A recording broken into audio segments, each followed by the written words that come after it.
नमस्कार। Current affairs महाधमाका में एक बार आपका बहुत बहुत स्वागत और अभिनंदन। आज मेरा ज़्यादा पढ़ाने का मूड नहीं था। छोटी मोटी घटनाएं जो करंट अफेयर्स की हैं, कोई टॉपिक नहीं था तो वो हमने बच्चों को बताई और एक महत्वपूर्ण हमको टॉपिक मिला आज, लेकिन ये टॉपिक छोटा सा है लेकिन बड़ा महत्वपूर्ण है। इससे क्वेश्चन बनते हैं आपके। तो वो दुनिया का सबसे बड़ा पुरस्कार आपका किसको माना जाता है? नोबेल पुरस्कार को दुनिया का सबसे बड़ा पुरस्कार माना जाता है। इसकी एक अपनी अजीब सी कहानी है। तो अल्फ्रेड नोबेल प्रसिद्ध वैज्ञानिक थे, आपके लेखक थे, व्यापारी थे, बिजनेसमैन थे, तो बहुत बहुप्रतिभा के धनी थे और उनकी वसीयत के अनुसार ही जो है वो नोबेल पुरस्कार की शुरुआत 1901 से की गई। तो पहले ये आपके 5 क्षेत्रों में दिया जाता था, तो वो क्षेत्र हमने बताए हैं आपको। तो और फिर बाद में 1969 से जो है एक 6वां क्षेत्र शुरू किया गया। वो कौन सा था? आपका अर्थशास्त्र था। तो इससे क्वेश्चन आपका ऐसा ही बनता है कि नोबेल पुरस्कार कितने क्षेत्रों में दिया जाता है? तो कितने क्षेत्र? 6 क्षेत्र। और सबसे अर्थशास्त्र के क्षेत्र की शुरुआत कब की गई? तो 1969 में। और किस क्षेत्र में नहीं दिया जाता? ऐसा क्वेश्चन भी एग्जाम में आया है। तो 6 क्षेत्रों के अलावा कोई एक ऐसा क्षेत्र लिख देगा जिसमें नोबेल पुरस्कार नहीं दिया जाता है, तो समानतः वो कौन सा क्षेत्र है? जैसे उसमें रहता है विकल्प आपका खेल कूद रहता है या आपका गणित रहता है। तो पहली बात तो हम किस तरह से याद करें 6 नोबेल पुरस्कार के जो 6 क्षेत्र हैं, हम उसको किस तरह से याद कर सकते हैं? तो पहला हम लेते हैं सा से। तो सा से 2 नाम हैं आपके। पहला आपका जो है वो शांति और दूसरा आपका जो है वो साहित्य। तो इस तरह से 2 क्षेत्र याद हो गए हमको, शांति और साहित्य। फिर अपन चलते हैं विज्ञान की बात करते हैं। तो विज्ञान में आपके 3 सब्जेक्ट आते हैं, फिजिक्स, केमिस्ट्री और बायो। तो फिजिक्स लिख लिया अपन ने, फिजिक्स। हिंदी में बोलेंगे तो भौतिकी। फिर आपका केमिस्ट्री माने रसायन। और बायो में अपन किसको कर लेंगे? चिकित्सा को, है ना। बायो में किसको अपन ने दिमाग में रख लिया? चिकित्सा। ठीक है। अब आपके ये 3 क्षेत्रीय हो गए और 2 क्षेत्रीय हो गए। अब एक क्षेत्र बचा आपका। तो वो ऐसा है कि नोबेल पुरस्कार में काफ़ी मात्रा में क्या दिया जाता है? अर्थ। और हमारा जीवन भी जो है वो अर्थ के बिना नहीं चलता। अर्थ मतलब पैसे रुपए वाली बात, है ना। अर्थ मतलब पैसे रुपए वाली बात। तो उससे क्या बना देंगे हम? अर्थशास्त्र। अर्थशास्त्र। तो इस तरह से आपके 6 क्षेत्र हो गए। पहला आपका शांति, दूसरा साहित्य, तीसरा फिजिक्स, चौथा रसायन और 5वां चिकित्सा और 6वां अर्थशास्त्र। अब हम यहाँ पे बहुत ज़्यादा डिटेल नहीं बना रहे हैं। बाकी हमारे YouTube चैनल में एक बहुत बढ़िया वीडियो पड़ा हुआ है और काफ़ी आधे घंटे से ऊपर का वीडियो है वो, और उसका शीर्षक है दुनिया का सबसे बड़ा पुरस्कार नोबेल पुरस्कार। तो आप उसको देख सकते हैं वीडियो लिस्ट में जा कर के। चलिए हम इसकी बात करते हैं। केवल हम आज करंट अफेयर्स है हमारा। तो करंट अफेयर्स में जो नवीनतम दिया गया है 2021 का जो है वो नोबेल पुरस्कार की घोषणा की गई है और दिया जा चुका है। तो इन 6 क्षेत्रों में किस क्षेत्र में दिया गया है या उनके बारे में जो महत्वपूर्ण जानकारी है वही मेरा आज देने का उद्देश्य है। तो सबसे पहले जो सबसे फेमस होता है आपका, वो होता है आपका शांति। तो शांति के क्षेत्र में ये 2 व्यक्तियों को जो है वो दिया गया है। और 2 व्यक्ति कौन से हैं? तो पहला देखिए, मारिया रेसा। मारिया रेसा मतलब मारपीट मत करो तभी क्या होगी? शांति होगी। मारपीट करोगे तो शांति नहीं होगी। तो इससे मारपीट ना करो, तो माँ से बना लीजिए मारिया रेसा बना लीजिए, है ना। मारपीट नहीं, शांति मतलब मारपीट नहीं। तो मारपीट से क्या बना लिया? मारिया रेसा बना लिया। ये किस देश के हैं? तो छोटा सा देश है आपका फिलीपींस। और इनका जो क्षेत्र जिसके लिए दिया गया है वो अभिव्यक्ति की स्वतंत्रता, मतलब कि बोलने चालने की, अपने विचारों को दूसरे तक रखने की स्वतंत्रता के क्षेत्र में जो इनके द्वारा योगदान दिया गया है, जो काम किया गया है, उसके परिणाम स्वरूप इनको जो है वो शांति का नोबेल पुरस्कार दिया गया है। दूसरे व्यक्ति आपके कौन हैं? Dmitry Muratov.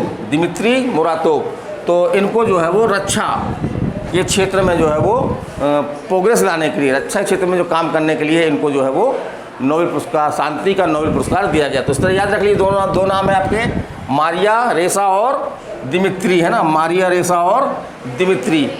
यहाँ पे भी माँ से मुरातोव बना लीजिए, कोडिंग बन सकती है यहाँ पे, मुरातोव, मारपीट नहीं, मारिया मुरातोव, मारिया मुरातोव, इस तरह याद रख लीजिए, मारिया मुरातोव। और ये किस देश के हैं, तो नाम लग ही रहा, नाम से लग रहा किस देश के हैं, ये रूस के हैं। और अगला हम देखते हैं, तो अगला साहित्य का है। तो साहित्य के क्षेत्र में जो है वो एक व्यक्ति को दिया गया है, और वो साहित्यकार का नाम क्या है, अब्दुल रज्जाक, अब्दुल रज्जाक। और ये किस देश के हैं आपके, तो छोटे सा देश है आपका तंजानिया, अब्दुल रज्जाक, अब्दुल रज्जाक। और ये आपके उपन्यासकार हैं, है ना, और इनकी एक प्रसिद्ध उपन्यास है, वो आपके एग्जाम में आ सकता है कि इस उपन्यास के लेखक कौन है। तो कौन उपन्यास है, पैराडाइज। कौन सा उपन्यास है, पैराडाइज, ये इनका प्रसिद्ध उपन्यास है ना। फिर आगे हम चलते हैं, अब लेते हैं हम पैसे रुपए वाली बात, माने अर्थशास्त्र। तो अर्थशास्त्र के क्षेत्र में जो है ये 3 लोगों को पुरस्कार दिया गया है। तो पहला आपका है डेबिट कार्ड। तो डेबिट कार्ड मतलब कि जो बैंक में लगता है ना डेबिट कार्ड, और बैंक अर्थ वाला काम करता है।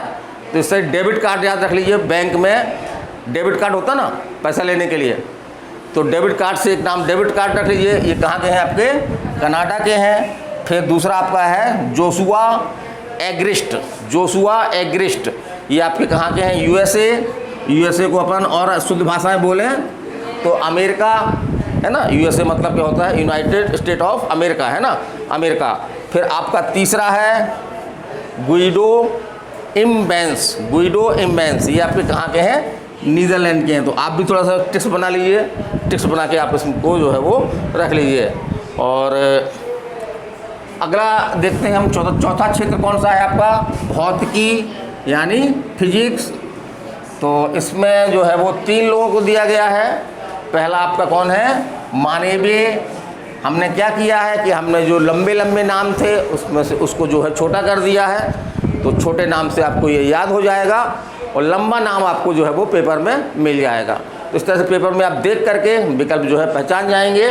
तो कौन है आपके, मोनेबे, ये कहाँ के हैं, जापान के हैं। इसी तरह से अगले व्यक्ति जो है आपके हैसलमैन, ये आपके जो है वो जर्मनी के हैं। फिर आपका अगला नाम है जियो जीरो, ये आपके कहाँ के हैं, इटली के हैं। तो कभी कभी इनके देशों के नाम पूछ लेता है कि जिनको नोबेल पुरस्कार दिया गया वो किस देश के हैं, इस तरह से हमसे बन जाएगा। अगला हम क्षेत्र कौन सा ले रहे हैं, रसायन मतलब अगर अंग्रेजी में बोलेंगे तो केमिस्ट्री, अंग्रेजी में बोलेंगे तो केमिस्ट्री। तो ये बेंजामिन लिस्ट, ये आपके कहाँ के हैं, जर्मनी के हैं। फिर आपका डेविस मैकमिलन।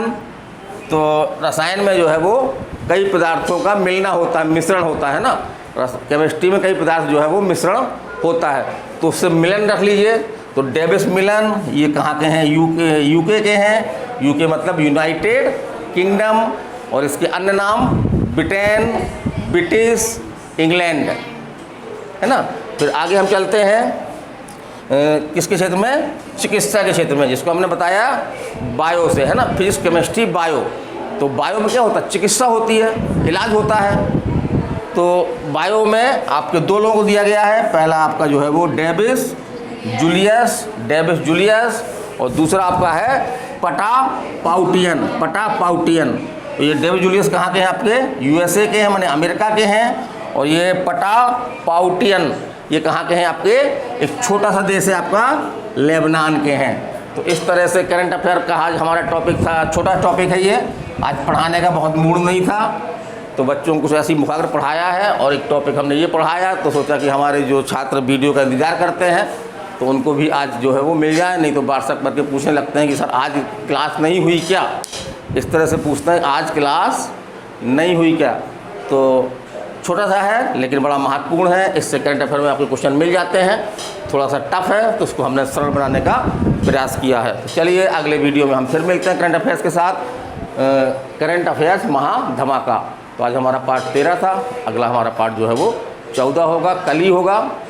और देखते हैं कौन सा ऐसा करंट अफेयर्स का इम्पोर्टेंट टॉपिक है, उसको मैं पढ़ाने का प्रयास करूंगा ताकि अधिक से अधिक आप उसका लाभ उठा सकें। तो मैं आर के सक्सेना, मास्टरमाइंड कोचिंग रीवा, अगले वीडियो तक आपसे विदाई लेता हूं। नमस्कार, धन्यवाद।